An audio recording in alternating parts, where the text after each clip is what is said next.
Mesdames, Messieurs, bonsoir et bienvenue dans votre édition de 19 h. Tout de suite, voici les titres qui seront développés lors de cette édition.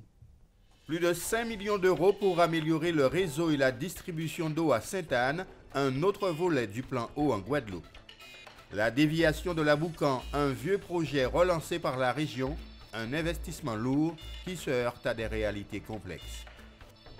Qu'est-ce qu'un Antillais? Une vidéo qui fait le buzz sur le net et suscite ici des réactions entre indignation et indifférence. Le journal, Nicolas Beaubois. Depuis près de 20 ans, le trafic routier de la RN2 est passé de 8 000 à 22 000 véhicules par jour. Cette nationale reliant l'agglomération pointoise à la commune de Déhay souffre d'un engorgement routier important. La déviation tant attendue par les riverains est toujours en projet, mais pour l'heure, il s'agit de finir les négociations à propos du foncier. Le reportage d'Éric Pommier. 80 millions d'euros, le chiffre est conséquent, c'est pourtant l'investissement envisagé pour le projet de réalisation de la déviation du pont de la Boucan. Une initiative dont les études et les concertations avaient déjà été élaborées dès octobre 2007. Le projet est-il viable? A-t-il des raisons d'aboutir? Victorin Lurel, en visite en mairie de Sainte-Rose ce matin, dans le cadre du programme C2DT, a tenu à ce qu'on lui évoque l'état d'avancement du projet de déviation. Alors, projet ambitieux ou trop ambitieux? Il n'est pas trop ambitieux, il est bien dimensionné, il est bien calibré. C'est vrai, vous m'avez entendu ce matin dire, un pont de 200 mètres à 6 piliers, est-ce qu'on peut repenser ça? Ça peut-être ferait un peu moins cher, mais les études ont été faites, les vues aériennes ont été faites. Reste maintenant ce que les géomètres commencent à dire très clairement sur quelle parcelle individuelle elle passe. L'État nous suggère, mais ça prendra du temps, de faire une opération de remembrement, une opération d'aménagement foncier. Ça peut prendre du temps. Donc il faut que les gens comprennent les difficultés techniques. 22 hectares de terrain seront nécessaires pour une telle réalisation. Le passage est ainsi prévu sur 1 km de terres agricoles. Première phase des travaux prévue dès juin 2016. L'imposant chantier est programmé sur une durée de 3 ans. Alors aujourd'hui, il a fallu attendre qu'on ait une DEP pour nous permettre effectivement d'avancer sur ce dossier. Et vous voyez qu'avec l'établissement public foncier, qui a 9 mois pour pouvoir effectivement nous présenter sa copie. Ensuite, nous serons après vigilants pour que les choses effectivement s'accélèrent. On veut faire vite, mais on veut faire bien aussi. Alors, et nous espérons que la population guadeloupéenne, parce qu'il n'y a pas que les Saint-Rosiens qui vont utiliser cette déviation, nous espérons que la population guadeloupéenne comprendra que effectivement les dossiers techniques, ça prend du temps. Vous êtes dans un état de droit. La propriété est inviolable, donc on ne peut rien faire si on a l'accord des riverains. On va tenter de les avoir sur les 9 mois qui viennent pour qu'en juin, nous commencions déjà les 2 giratoires qui sont la phase préalable pour commencer. Moi, je suis optimiste, même si je comprends l'impatience des gens. En 2025, on prévoit sur le pont de la Boucan à Sainte-Rose un trafic de 40 000 véhicules jour contre 22 000 aujourd'hui. La réalisation de l'œuvre devrait permettre un réel désengorgement du réseau routier dans la zone, puisque le projet prévoit la construction d'une route de 4 km à 2 fois 2 voies et un viaduc de 200 mètres sous la grande rivière à Goyave. Le président de région Victorin Lurel s'engage à mobiliser plus de 6,5 millions d'euros de financements régionaux en soutien au projet de la commune de Sainte-Rose et confirme que le tracé de la déviation de la Boucan est bien établi. Et puis cette autre nouvelle, une commune de plus dans le collimateur de la Chambre régionale des comptes, celle de Saint-Louis de Marie-Galante.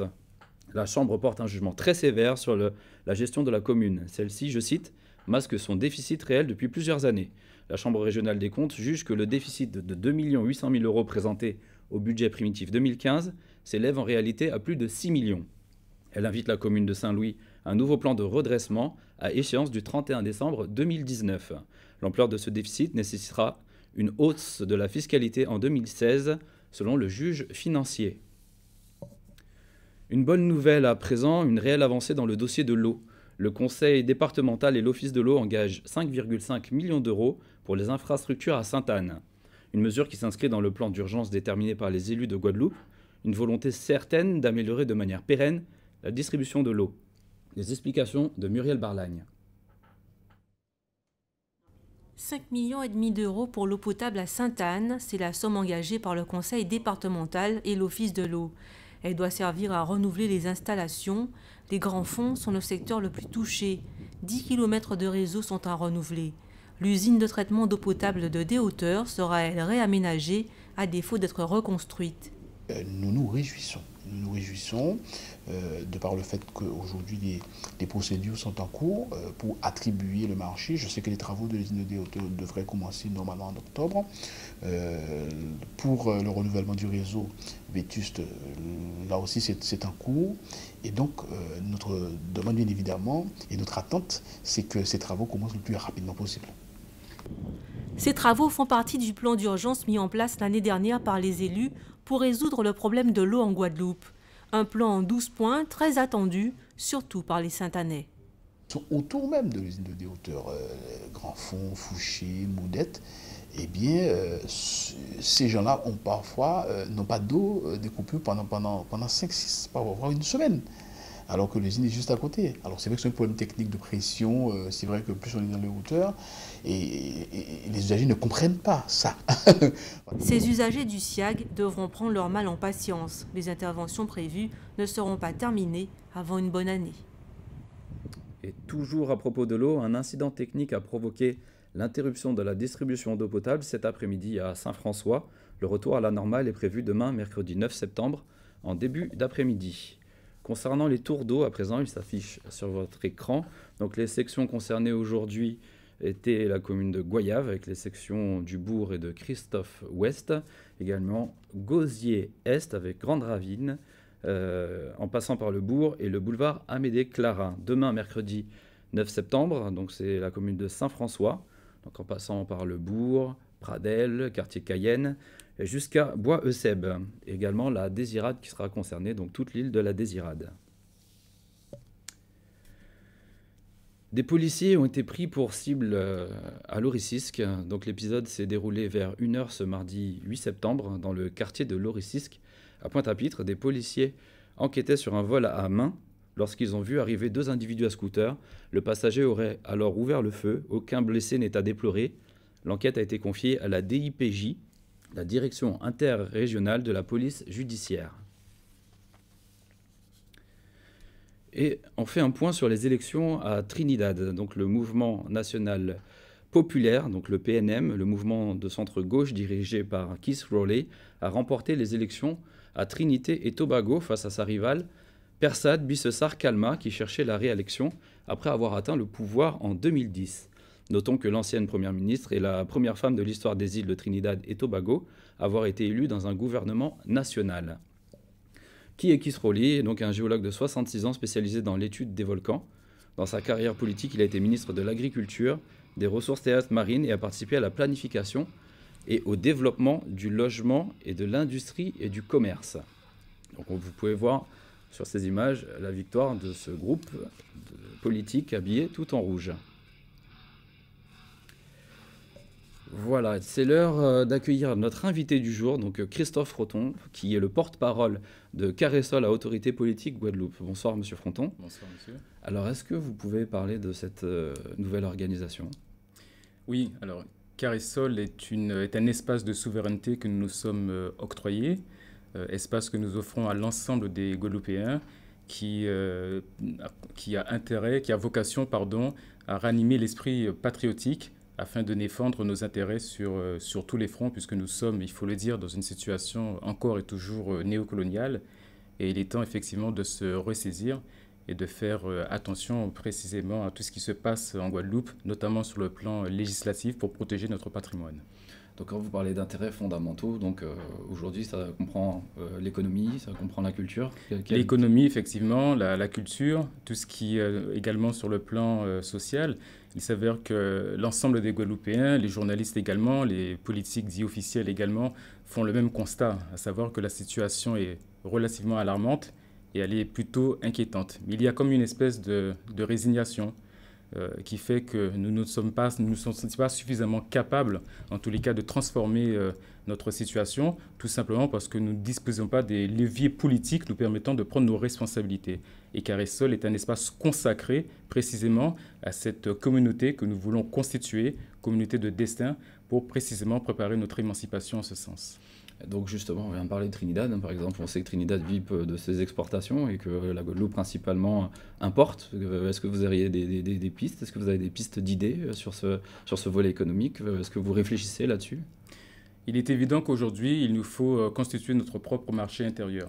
Il est évident qu'aujourd'hui, il nous faut constituer également notre production par développement endogène afin de ne plus se contenter d'être une espèce de marché captif, puisque nous avalons près de 3 milliards, je dis bien près de 3 milliards d'euros de biens de consommation venant de l'Europe et de la France. Alors bien évidemment, cela arrange les entreprises françaises, mais nous sommes dans une situation économique très fragilisée. Et nous avons, par l'intermédiaire de préconisations, tout intérêt, effectivement, à changer notre situation économique par un nouveau modèle économique qui nous permettrait, effectivement, de prendre un nouvel élan pour avoir une situation prospère que nous méritons sans aucun doute. Donc aujourd'hui, il y a un positionnement clair au niveau politique. Est-ce que vous comptez vous positionner au niveau des prochaines régionales? Alors concernant les élections, nous allons être là en tant qu'observateurs et, comme je le dis, fournir pourquoi pas un certain nombre de préconisations. Mais nous ne sommes pas dupes.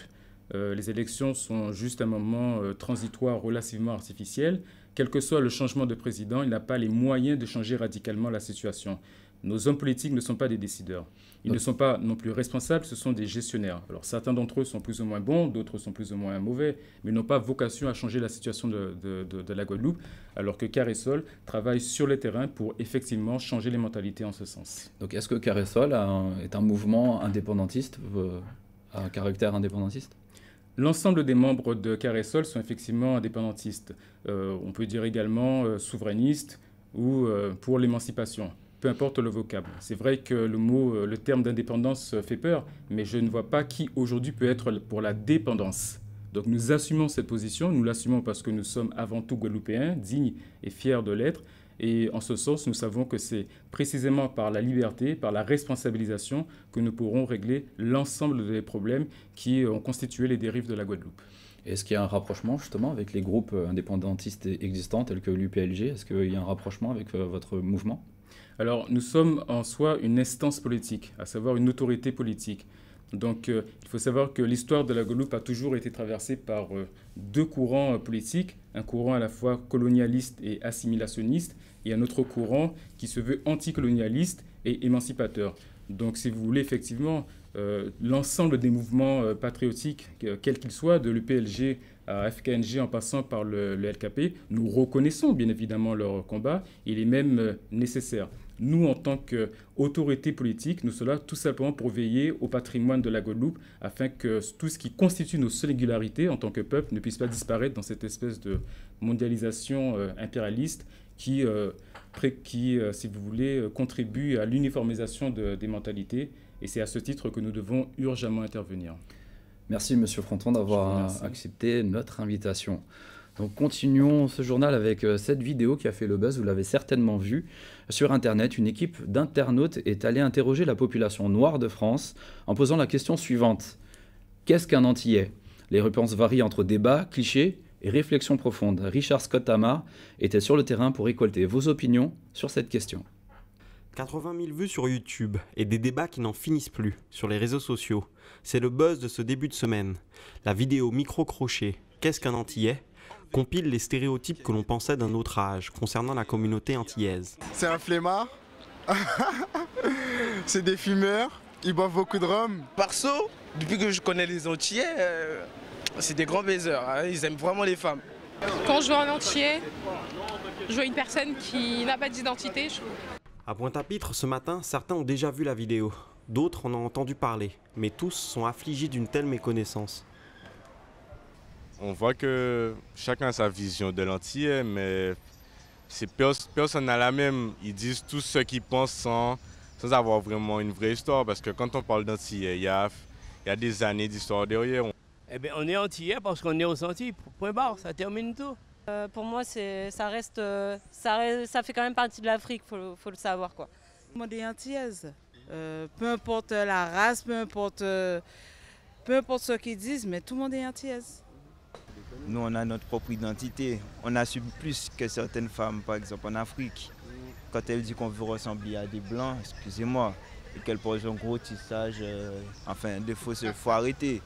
Ce qui ressort de cette vidéo, c'est qu'il y a certes beaucoup de clichés et de préjugés, mais surtout une vraie interrogation sur l'identité antillaise. Donc ils ont réussi à constituer quelque chose qui était différent, je pense, et qui leur est propre, et qui se rapporte à eux, quoi. Monsieur Fronton, justement, quand on voit cette vidéo, qu'est-ce que ça vous évoque? Compte tenu des réactions que tout ceci a suscité, je me disais, mais raison de plus pour vraiment prendre soin de notre identité et encore une fois de tout ce qui constitue nos singularités. C'est vrai qu'il y a une espèce de confusion identitaire puisque nous avons fait croire aux Guadeloupéens qui sont français. Nous sommes quasiment dans une situation schizophrénique qui trouble effectivement ce que nous sommes. Je pense qu'il faut qu'on se constitue en tant que communauté pour pouvoir précisément s'épanouir par rapport à ce que nous sommes tout en l'assumant. Alors, je voudrais également donner rendez-vous à l'ensemble des Guadeloupéens le 21 octobre devant le tribunal de Pointe-à-Pitre. Nous allons inaugurer la fête de la liberté et expliquer effectivement ce qu'est l'autorité politique Caressol. Si je peux donner un numéro de téléphone à demain, 06 90 41 98 81.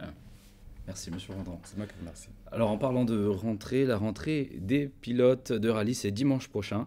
L'exercice sera tout autre car il s'agit d'une course de côte. Surprise sur la liste des engagés, on pourra compter sur la présence de Franz Pradel et son incontournable le Maxime Egan. Éric Pommier l'a rencontré. Au Guad Racing Team, on ne chouchoute pas la Maxime Egan par hasard à quelques jours de la course de côte de Dolé. Confirmation, Franz Pradel sera bien au départ. Je ne dirais pas que c'est vraiment un retour, mais bon, c'est juste, l'association a besoin quand même qu'on soit réveillé. Donc l'idée, c'est de revenir faire un petit tour pour la course de côte de Dolé. Depuis sa sortie de route aux Mamelles l'an dernier, on n'avait pas revu le pilote dans le baquet. Cerise sur le gâteau, Franz Pradel revient aux commandes d'une épreuve sprint qui l'affecte particulièrement. Dolé, c'est une course qui est quand même assez technique.